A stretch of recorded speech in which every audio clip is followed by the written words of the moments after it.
जावा versus spring boot. Sir मैं जावा सीखूँ या स्प्रिंग बूट सीखूँ? बहुत सारे फ्रेशर स्टूडेंट को ये कन्फ्यूजन होता है कि एग्ज़ैक्टली जावा सीखना है या स्प्रिंग बूट सीखना है या दोनों सीखना है? करना क्या है? एज़ अ फ्रेशर बिगिनर अगर आपको भी ये कन्फ्यूज़न है, तो इस वीडियो से ये कन्फ्यूज़न दूर हो जाएगा। देखो सबसे पहली बात स्प्रिंग बूट क्या है और जावा क्या है ये मैं बताऊँगा। जावा आप सबको पता है, Java is a high level programming language जिसका यूज़ करते हैं हम to develop general purpose applications, right. But ये स्प्रिंग बूट क्या है सर? स्प्रिंग बूट क्या भानगड़ है? देखो स्प्रिंग बूट जो है ना, जावा का एक फ्रेमवर्क आया था 2002 में, स्प्रिंग नाम का। और उस स्प्रिंग नाम के फ्रेमवर्क का एक्सटेंशन और we can say advance version Spring Boot है, जो 2014 में आया था। वे स्प्रिंग बूट ना ही फ्रेमवर्क है, ओके। और हम बोल सकते हैं स्प्रिंग बूट एक टेक्नोलॉजी बोल सकते हैं भाई, स्प्रिंग बूट को टेक्नोलॉजी बोल सकते हैं, या ये वी कैन से भाई स्प्रिंग बूट का अगर आप यूज़ करोगे तो आपकी डेवलपमेंट फास्ट होने वाली है। इन चीज़ को समझो। अब जो जावा है ना, स्टार्टिंग से हम जावा सीखते हैं। अगर आप सीख नहीं रहे हो तो आपको बताना चाहूँगा, स्टार्टिंग से आप जावा ही सीखो, सीधा स्प्रिंग बूट पे मत जाओ। सीधा स्प्रिंग बूट पे बिल्कुल नहीं जाना है। बट स्प्रिंग बूट सीखना क्यों है ये देखो। अब सबसे पहली बात कि भाई सर जावा से हम क्या-क्या कर सकते हैं? जावा में कौन-कौन से कॉन्सेप्ट्स आते हैं? क्या-क्या हमें लर्न करने हैं? एंड लर्न करने के बाद हम क्या कर सकते हैं? देखो, सबसे पहले जावा में आप फंडामेंटल कॉन्सेप्ट्स के साथ स्टार्ट करो, अपना लॉजिक बिल्ड करो। जैसे कि कंट्रोल फ्लो स्टेटमेंट्स है, इफ एल्स है, नेस्टेड इफ है, एल्स इफ है। लूपिंग के स्टेटमेंट्स अच्छे से करो, फॉर लूप है, while loop, do while loop, right. उसके बाद आप स्विच केस, ब्रेक, कंटिन्यू ये भी पढ़ सकते हो एंड देन आप उप्स के कॉन्सेप्ट पे जाओ। Guys, oops is the fundamental of Java. भाई उप्स के बिना आगे बढ़ना मतलब बहुत हम बोल सकते हैं अच्छा नहीं होगा आपके लिए, ओके। उप्स कॉन्सेप्ट सबसे पहले आपको अच्छे से स्ट्रॉन्ग करने हैं, ओके। देन उप्स के बाद एक्सेप्शन हैंडलिंग है, फाइल हैंडलिंग है, कलेक्शन है, जेडीबीसी है, मल्टी थ्रेडिंग है। ये कॉन्सेप्ट्स आप जावा में करते हो। अगर आप ये सारे कॉन्सेप्ट बहुत अच्छे से करोगे तो आप जनरल पर्पस एप्लीकेशन बना सकते हो।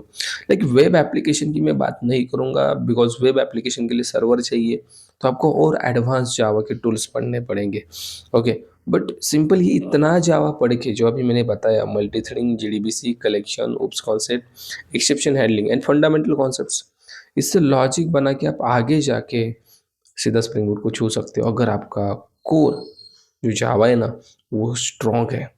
Not need to learn advance Java also. देखो मैं क्यों बता रहा हूँ, सभी के लिए नहीं है, जो अच्छे से कोर जावा को अडेप्ट करने वाले हैं उनके लिए बता रहा हूँ। तो advance Java is also necessary, okay. तो कोर जावा के बाद जो आता है ना मार्केट में अभी, जो फेमस फ्रेमवर्क है स्प्रिंग, उसका एक्सटेंशन स्प्रिंग बूट। होता क्या है स्प्रिंग बोर्ड से बता दो। जावा में अगर आप एप्लीकेशन बनाओगे तो बहुत ज़्यादा कोड आपको लिखने के मतलब लिखना पड़ेगा, बहुत ज़्यादा कोड मेंटेन करना मुश्किल होगा, बहुत सारी चीज़ें होगी। उन सबको कम करने का काम बंदा करता है जिसका नाम है स्प्रिंग बोर्ड। वो हमें सर्वर भी देता है, हेलो, एम्बेडेड सर्वर भी देता है।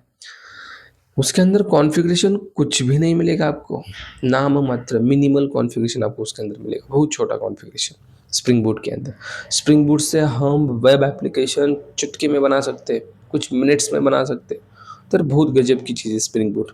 अगर आप सीखना चाहो तो मैंने डिस्क्रिप्शन में भी ऐड की है links, core Java and spring boot के, आप वहाँ से भी सीख सकते हो, ओके। अगर आप मेरे से सीखना चाहते हो पर्सनली, ऑल्सो यू कैन, आपको डिस्क्रिप्शन में फॉर्म मिलेगा, उसको फिल करो, आप मेरे से भी सीख सकते हो, ओके।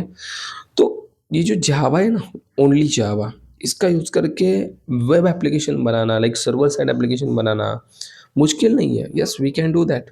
हमें उसके लिए सर्वर इंस्टॉल करना पड़ेगा, सेटअप करना पड़ेगा, right. Then advance technology use करनी पड़ेगी, लाइक जेएसपी है, सर्वलेट है, स्ट्रट्स है, राइट। बट इन सबको छोड़कर मैं बताऊँ ना स्प्रिंग बूट क्यों यूज़ करना है। भाई स्प्रिंग बूट के अंदर आप अगर जाओगे तो आपको जो भी बॉयलर प्लेट कोड जिसे बोला जाता है, जो कि डुप्लीकेट कोड हम लिखते थे, वो सब कुछ कम कर दिया यार। जेडीबीसी हम यूज़ करते हैं, राइट। कितना कोड लिखते हैं जेडीबीसी में कनेक्शन बनाने के लिए, दुनिया भर का कोड। कनेक्शन बनाओ, ड्राइवर क्लास लोड करो, यूआरएल दे दो, username, password, then statement create करो, क्वेरी एग्जीक्यूट करो, कनेक्शन क्लोज करो, एक्सेप्शंस हैंडल करो। बट ये चीज़ें आपको स्प्रिंग बूट में नहीं मिलेगी। स्प्रिंग बूट में आपको डेटाबेस का कनेक्शन यार बहुत सिंपल, डेटाबेस की क्वेरी भी लिखनी नहीं है, सब कुछ रिपोजिटरीज वहाँ पे करते हैं। ओके, बहुत सारे एनोटेशंस आपको स्प्रिंग बूट में मिलते हैं, जिनका यूज़ करके आपका काम बहुत आसान किया है यार। इवन हमें ऑब्जेक्ट बनाने की भी ज़रूरत नहीं होती, जस्ट ऐड करो कंपोनेंट, जस्ट ऐड करो service, repository, bean, automatic objects बनते हैं, ऑटोमेटिक स्प्रिंग का आईओसी कंटेनर उसे मैनेज करता है। तो एक ख्याल से देखा जाए तो यार स्प्रिंग बूट अलग लेवल की चीज़ है। If you want to learn, you can also learn Spring Boot, okay, and it should be learn यार। आपको लर्न करना पड़ेगा अगर आपको मार्केट में सर्वाइव करना है आगे जाके। Okay, not for fresher. Okay, अभी आप जस्ट बिगिनर हो ना, स्टार्ट विद कोर जावा। अभी जावा से स्टार्ट करो, अच्छे से कॉन्सेप्ट अंडरस्टैंड करके पढ़ो भाई। मैंने बहुत सारे स्टूडेंट देखे कॉन्सेप्ट अंडरस्टैंड करके नहीं पढ़ते, जैसे ऊपर ऊपर पढ़ लिया, यस मुझे पता है, वो मुझे पता है पॉलीमॉर्फिज्म, मुझे पता है एब्स्ट्रैक्शन, रियल टाइम यूज़ के साथ उसको पढ़ना चाहिए, राइट? ये सही है कि नहीं? ऐसे ही पढ़ोगे तो दिमाग में नहीं फिट होगा, 10 दिन बाद भूल जाओगे। बट अगर अंडरस्टैंडिंग के साथ फिट होके पढ़ोगे ना, रियल टाइम के साथ, कभी भी नहीं भूलोगे, ये मेरी गारंटी है। एंड ऐसा पढ़ना है ना भाई आपको, आई एम हियर। कल से ये नई नई बैच स्टार्ट हो रही है जो रियल टाइम कॉन्सेप्ट के साथ 200 plus problems on core Java मैं खुद लेने वाला हूँ। अगर आप इंटरेस्टेड हो, सीधा डिस्क्रिप्शन में फॉर्म है, जस्ट फिल आउट, मेरी टीम आपके पास पहुंच जाएंगे। ओके, तो पढ़ना है बट अच्छे से पढ़ना है। Start with core Java, start with OOPS concept, multi threading, exception handling, file handling, JDBC, strong करो। ओके, एंड ये स्ट्रॉन्ग होने के बाद if you want to learn, then go for Spring Boot, जो कि बहुत अच्छा फ्रेमवर्क है मार्केट में, बहुत ओके, बहुत ज़्यादा यूज़ हो रहा है। Even mobile applications, gaming applications, जो हम देखते हैं बैंकिंग एप्लीकेशन, कहीं पर भी उसका यूज़ बहुत ज़्यादा हो रहा है। एंड बहुत सारी कंपनियाँ उस फ्रेमवर्क को यूज़ कर रही है ताकि काम आसान कर दे रहा है, बहुत काम आसान कर रहा है, राइट? तो कोर जावा पढ़ने के बाद अच्छे से you can go for Spring boot also. ठीक है, स्प्रिंग बूट का यूज़ करके भी आप अच्छे खासा एप्लीकेशन कम टाइम में बना सकते हो। अगर आप कॉलेज स्टूडेंट हो, अभी फर्स्ट ईयर में हो, सेकंड ईयर में, भाई अभी स्टार्ट कर दो, सच बोल रहा हूँ। कल भी मैंने वीडियो बनाया था, अभी स्टार्ट कर दो, जावा को अच्छे से अंडरस्टैंड करना। ऊपर ऊपर चीज़ें मत पढ़ो, आपके लिए वो हानिकारक है आगे जाके। ऊपर ऊपर पढ़ोगे, माइट भी नहीं भाई, 100% प्रॉब्लम आएगा आगे जाके। जो कॉन्सेप्ट है ना एडवांस, जो बात कर रहा हूँ स्प्रिंग बूट की, एडवांस की, दिमाग के ऊपर से जाएंगे, बहुत सारे स्टूडेंट्स के जा रहे हैं।